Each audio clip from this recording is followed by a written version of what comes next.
Hello and welcome to Ravlic at Large. My name's Tom Ravlic, and this is series 2 of this particular interview series. It's being streamed to YouTube and LinkedIn. Thank you for joining me for the new year 2025. The pilot season has been welcomed by a range of you that have viewed different interviews. Your feedback's been taken on board. Thank you for that, and keep providing it through the various platforms, whether it's X, LinkedIn, YouTube, however you want to contact me, I'm happy to listen.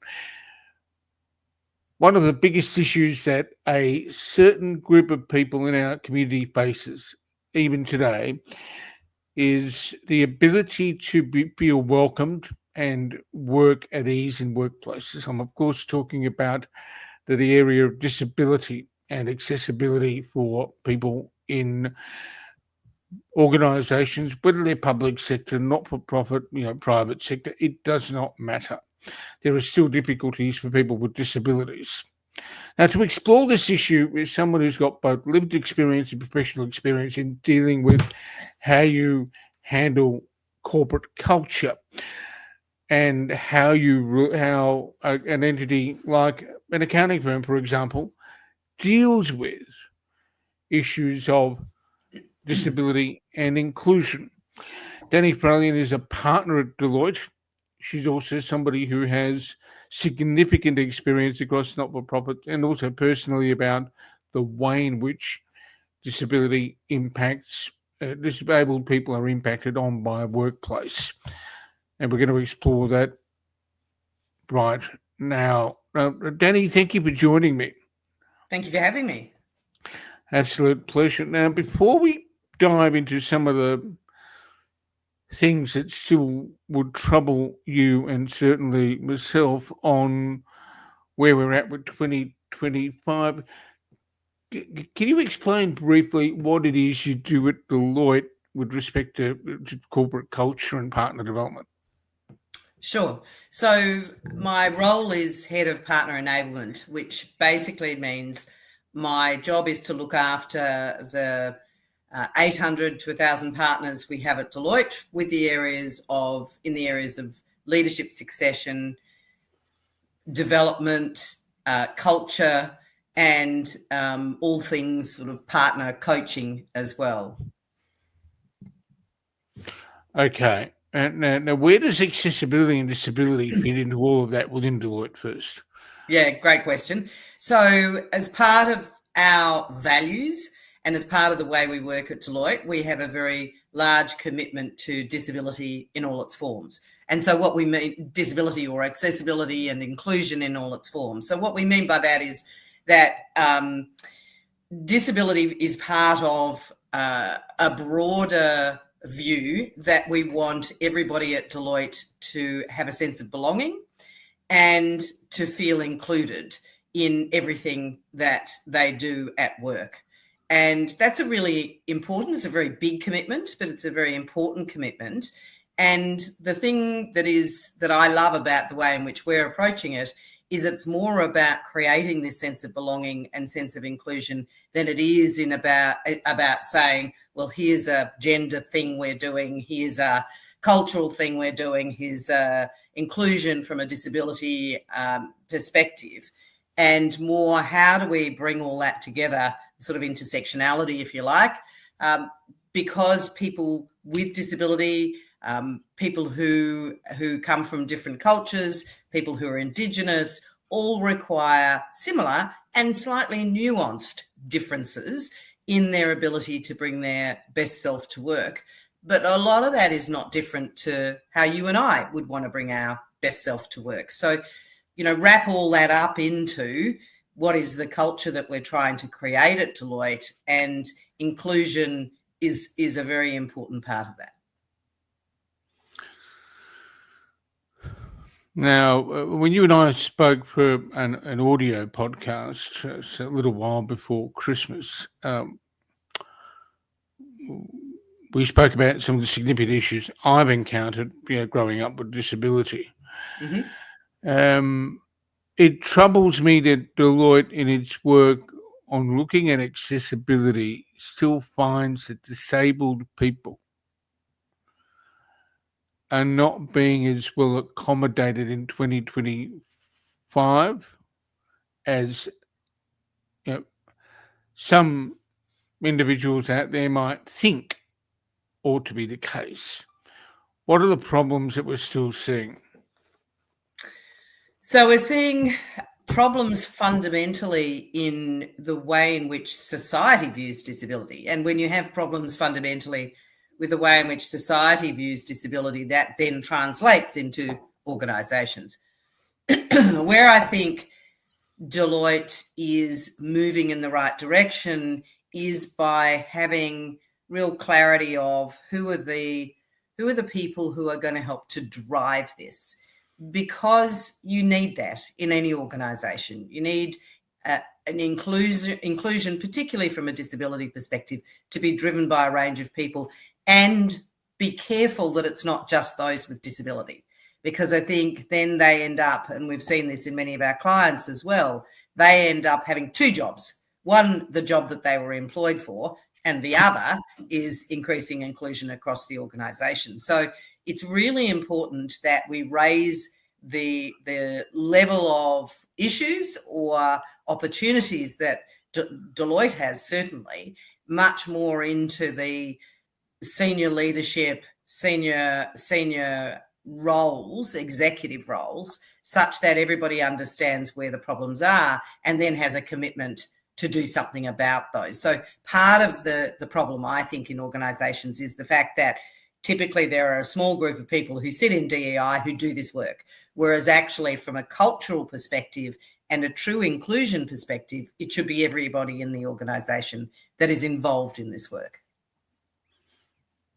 Now, you said something interesting in there that is worthwhile expanding on, and that is if you've got a person with a disability who's doing their main task, which is the job that they were employed to do, and then doing the internal disability campaign, there's a couple of problems with that. One is the disabled person then has to make up for somebody else's ignorance. An able-bodied person is the person that really needs to learn about the challenges disabled people face. Yes. Right. So if all you have is a person with a disability leading it, then you're still contributing to a silo mentality, are you not? Absolutely. Absolutely. Which is why it's so important. And I can give you an example of one of the things that we're doing here is we're involving people with disability in broader conversations about diversity and inclusion, not just about disability. And so that then allows that person to have others who are supporting them. So we have I like to call it a lens. So you might have a cultural lens when you're looking at succession. You certainly have a gender lens when you're looking at succession. You'd definitely have an Indigenous lens and also disability. So we look at all of the different roles and opportunities for people with all of those lenses, and bringing somebody with disability who has lived experience, not just somebody like myself who has lived experience through my son, but certainly somebody who's got lived experience in the workplace, is really critical to bring in at that point. We have a particular individual who has disability who's been doing that with us for a while, and he just rings me every so often and says, hey, I've got this issue, what do we need to do about it? Which doesn't mean that it becomes a big thing. What it does is help us to educate more people about what are some of the issues that people with disability might find in an organisation like ours that we're unaware of.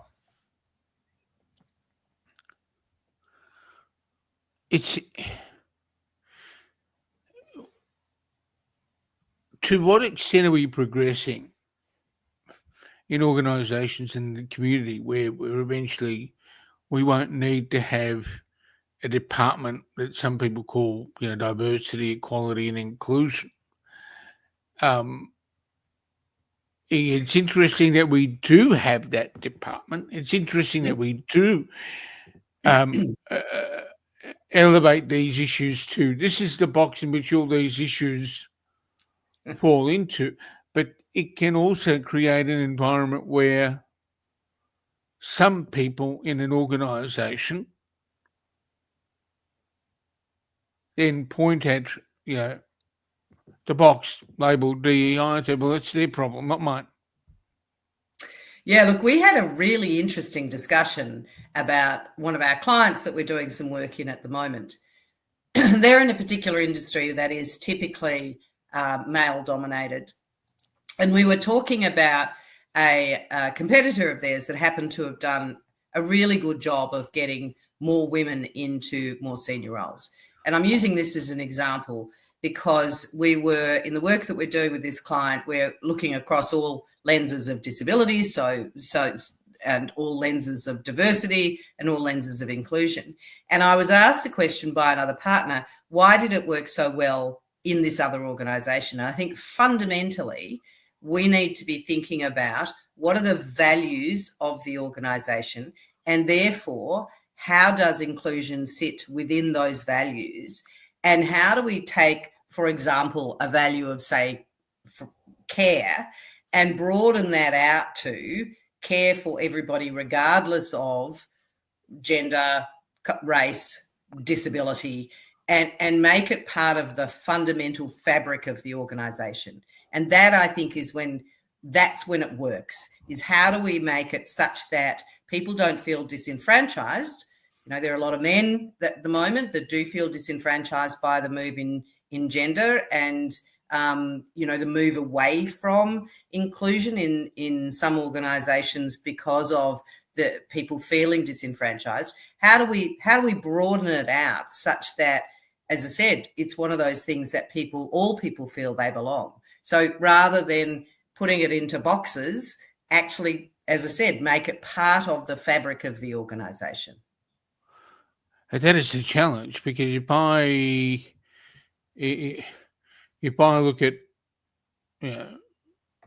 my own life as a disabled person, just for some background for those who are watching who may not be aware, I was born with a rare disorder, right? And we call it hypoparathyroidism. And, it's one of those things that very few people have. So the minute you say the word hypoparathyroidism, there are people who furrow their brow, roll their eyes and wonder what the hell's going on. They don't do that with diabetes. No. They don't do that with a broken arm, because you can see that. Yeah. They generally don't do that with any sort of wheelchair-bound type issue, because they can see that. But because hypopara and a range of other disorders are also are invisible, it creates an interesting conversation when you start to try and get people to understand what that means. Mm-hmm.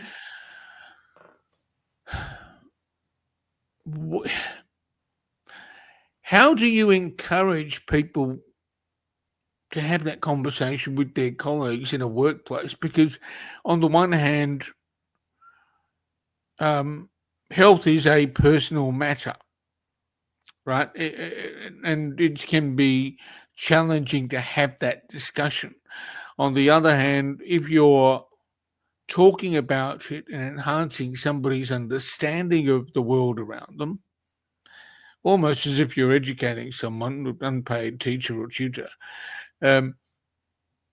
you would hope that the world would be a better place. How do you counsel people in that situation? Because it's not always easy for people to say, look, I am disabled, but I can work as well as you can. So don't focus on my disability. But yes, but your disability is interesting. How do you balance that in an organisation? Well, if I was to turn that question around to you and say, if you were coming to work at Deloitte, what would you want to have to feel included? Oh, this is good. I'm supposed to be interviewing, but that's all right. I can. I'm good at answering questions. If you were, if you were, and you're asking for my CV now, are you? No. The No, I want to know what you would need to feel included or felt that you belonged. You would, if you were in a situation where you had a rare disorder, the way in which the culture you would anticipate would exist in a professional firm would be one that says, look, I have several specialist appointments during the year that have got to come up because of the nature of what I do. To what extent does the firm enable me to be flexible so that I can do the personal stuff that I need to make sure my quality of life is as best as it can be, so that I can function at work to my optimal level. Yep. And that in the case of someone with an invisible condition. Well, I mean, the reason why I asked the question is because if you think about somebody without disability, and I've got an example, one of my team members texted me over the weekend and said that somebody close to them had died.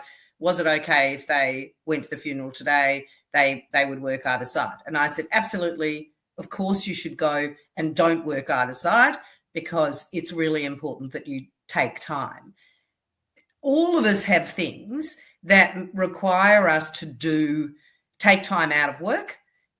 Many people do pick up kids. Many people, males and females, fathers and mothers, parents, fathers and fathers, mothers and mothers, many people pick up kids. Many people need to go to doctor's appointments. We have dental appointments that are really difficult to do on the weekend.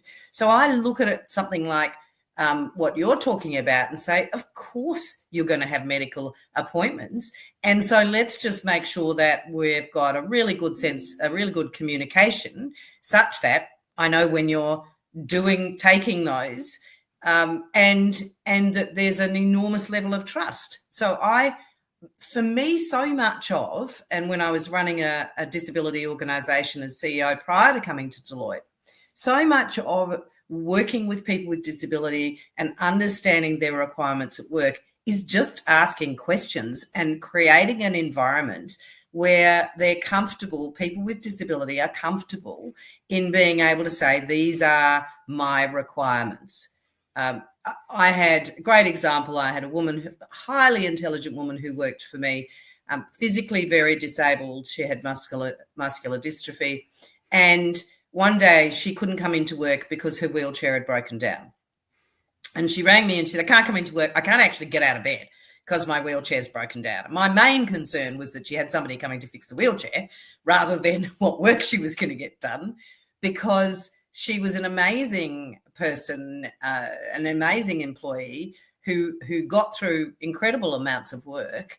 And by just the simple fact that a mechanical failure, like somebody's car breaking down, meant that she couldn't come into work, it makes no difference whether she has disability or not.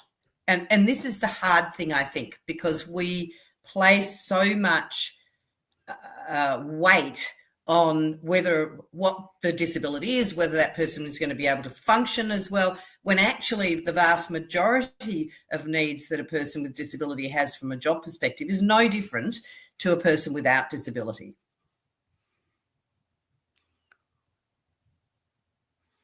Why do we have such a stigma about the whole deal? More generally, what you've said is simply common sense. Yes. But if we're going down the road of this discussion, which I suspect we are, we're probably both going to conclude that common sense isn't really that common. Why? Look, my personal view, and this is not a Deloitte view at all, but my personal view is, and having had a son with also a very rare condition, partial trisomy 9p syndrome, so it's not got a catchy name. Hold on. What's that in plain English? So to describe it is he has, you've got 2 chromosomes in each pair. So you've got pairs of chromosomes. Gotcha. on one of his 9th chromosomes, he has an extra piece of genetic material. So instead of having just 2 parts of that short arm of genetic material, he's actually got 3 parts. So that makes him different. And it's so rare that you can't say, well, this is typically what happens, because there is no, this is what typically happens. And I think people also misunderstand in that if you have a genetic condition, it doesn't just mean that that genetic condition makes you who you are. You also have other genes that are your family genes. And there's also how you were brought up. And so there are so many variables that you can't be defined by what that particular genetic difference is. And I've never allowed my son to be defined by that at all. He is a really wonderful, 32-year-old young man who works on the farm, did a barista course, struggling to find a job because he has intellectual disability, but, is talking, has some physical needs, but is an amazing young man.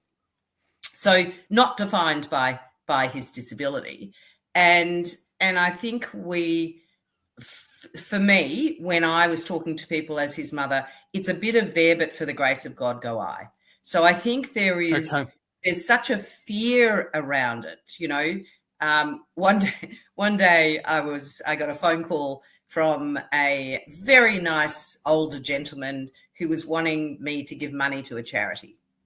And I said quite clearly to this individual, I said, look, I'm really sorry. My family makes some decisions about who we give money to. I have a son with disability, and that's typically where we give money. And he said, oh, I'm terribly sorry. And I said, I don't know why you're sorry. You weren't there at the conception. So I find it extraordinary that people apologize to me about the fact that I have a son with disability. But that's the society we live in. The interesting, let me overlay that with a personal experience of mine many, many years ago. And this will amuse some of the viewers, no doubt, and some of my former work colleagues who have been interesting images in their head. But many years ago, I was a part of a folkloric dance troupe in one of the Croatian community centres down here in Victoria. At a time when I was unemployed. So it was something to do with a way to get fit, way to hang out with people and all that sort of stuff. And one of the volunteer instructors had 2 young boys who were very curious about the things that I wear on my ear. Hypoparathyroidism, by the way, is a bit like is a disorder that has several impacts, one of which is it causes some degree of deafness. Mm-hmm. Right? It kind of like Windows. It's bundled with stuff. Anyway, the 2 boys were curious about the hearing aids I was wearing, because I wore, 2 hearing aids at that time. And what I ended up doing was crouching down and showing them the hearing aid, taking the buggers out and sort of showing them the batteries, etc., with the father rushing over and thinking the kids were doing something inappropriate. Yeah. The kids went off happy because they'd learnt something new. And I had to gently say to their father, look, don't dampen the curiosity. Because just because if you create an environment where it's perceived by them that there is something wrong because they can't ask questions, you may end up with them thinking that there is something wrong or worse, or it creates a basis for if you create a taboo, you may create something else on an ongoing basis where you don't need to. Yes. That was taken in good spirit. But it comes back to your earlier point. It's about communication. Mhm. If they don't have a fundamental basis for understanding, and we get that from communicating with others, we get that from reading, we get that from these days looking stuff up on the internet. Hopefully the right stuff, not the disinformation. Yeah. But that's an interesting. It's an example I've used on several occasions in conversation where if you create something, if you manufacture a taboo, you then have nowhere else to go, because you've created. If you as a disabled person can't communicate well about what you've got, you're also contributing to the lack of understanding to some degree. Oh, absolutely. And I would extrapolate that, Tom, and say, I'm a specialist in leadership and culture in organizations. That's my professional job. And if we think about what are the fundamental important areas of leadership in an organization, one of those is curiosity and the ability to open yourself up to understand what's going on, whether it's around individual. We're doing a lot of work at the moment in complex systems thinking because of the complexity that is happening now in the world. And you take that and say, well, actually, the way in which we talk about complex systems thinking is about not being able to solve things necessarily, but potentially, coming up with solutions that are not about making things right, but are actually working in the context of the environment we are at the moment. Now, you take that and say a person with disability does that every day.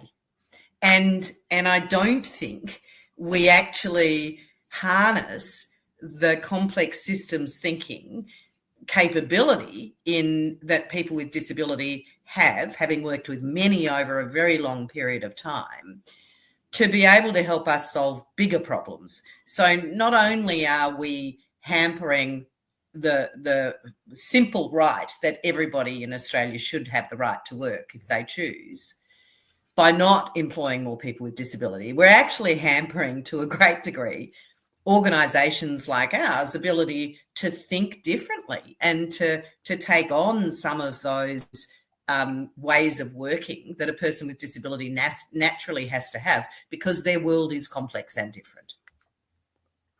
Well, which possibly explains why I end up talking a lot about regulation. When you're born with something that has the origin may be, coming back to hypopara again, because it's what I know. The origin may be poorly functioning or completely not functioning parathyroid glands. Mm. But that does not mean there's only one consequence to that. There are a range of things that go wrong because parathyroid glands don't work well or don't work at all. And when you're thinking about the body as a complex system, yes, yes, and you're grappling with that because all of a sudden you realise that not only do you need to have a conversation with an endocrinologist, you need to have a conversation with an audiologist, you need to have a conversation with a nephrologist. In my case, because we suspect hypopara cause weaknesses around the eye muscles and facial muscles. I've got latent nystagmus, which means if I cover my left eye, my right eye decides to go off as if it's participating in a Saturday night rave. But and it's true. No, I'm not going to pull that party trick now and put some people off. But the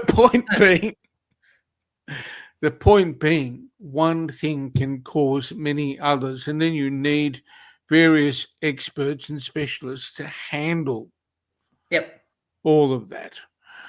And and you're right, that is where a person that is used to having to deal with things that require a GP and a,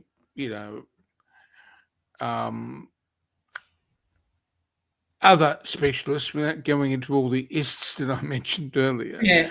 you're then comfortable with the notion that in an audit you need tax advice, you need other advice from within a firm, because auditors are not the all-seeing, all-knowing oracles on every single subject matter under the planet.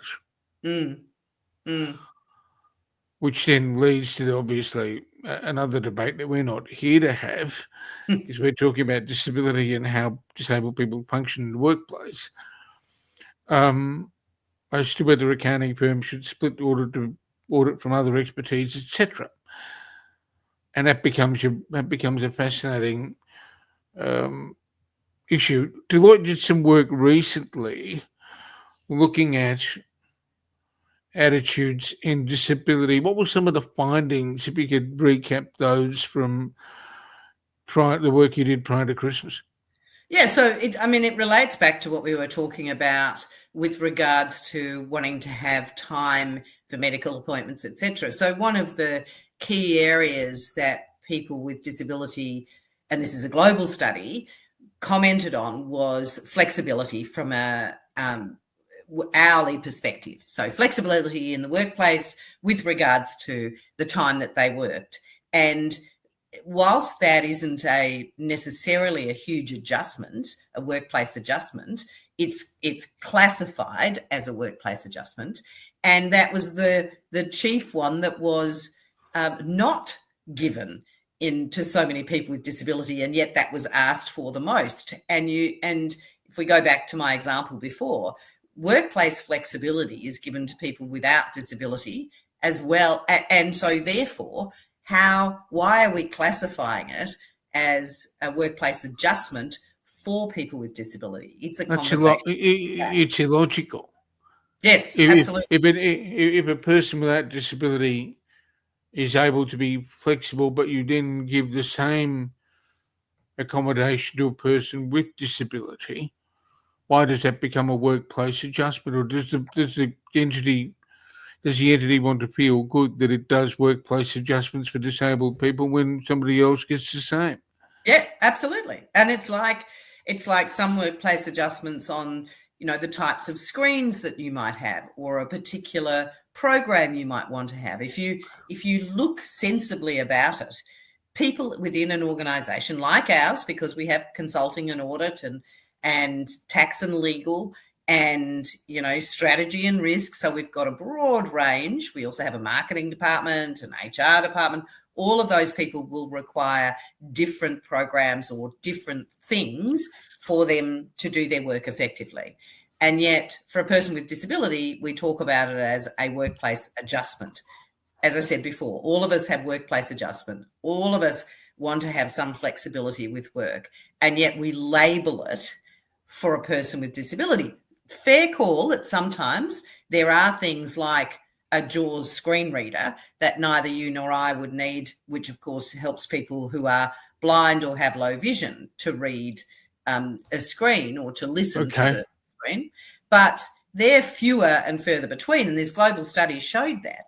So we're still, the other thing that showed, which really is such a pity, I think, in organisations, is a lack of role models.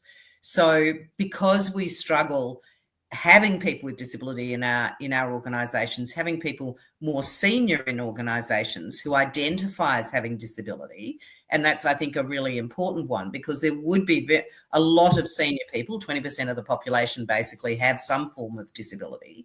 So there would be a lot of people in senior roles who have disability but choose not to disclose. And yet that is a great role model for people with disability to see that they have a place or they belong in that workplace. So that was another piece for me that I thought was, really important for us to consider. How do we create those role models in organisations? One of the things Deloitte's doing is we've now got a program with Olympians and Paralympians so that they can continue to work but have greater flexibility such that they continue to be able to do their sport. And I think that, for me, that's a really good thing for us to be doing, because it raises the lens of Paralympians and therefore disability, and does provide role models. Not that everybody wants to be a Paralympian, but does provide role models for people with disability in our organisation. Role models is an interesting issue, but if I can take you back before we sort of wrap things up to the problem of crappy jargon and labels. How do we get rid of that garbage? Because workplace, in what you described, just because you are disabled does not mean that something should be described as a workplace adjustment because of your disability.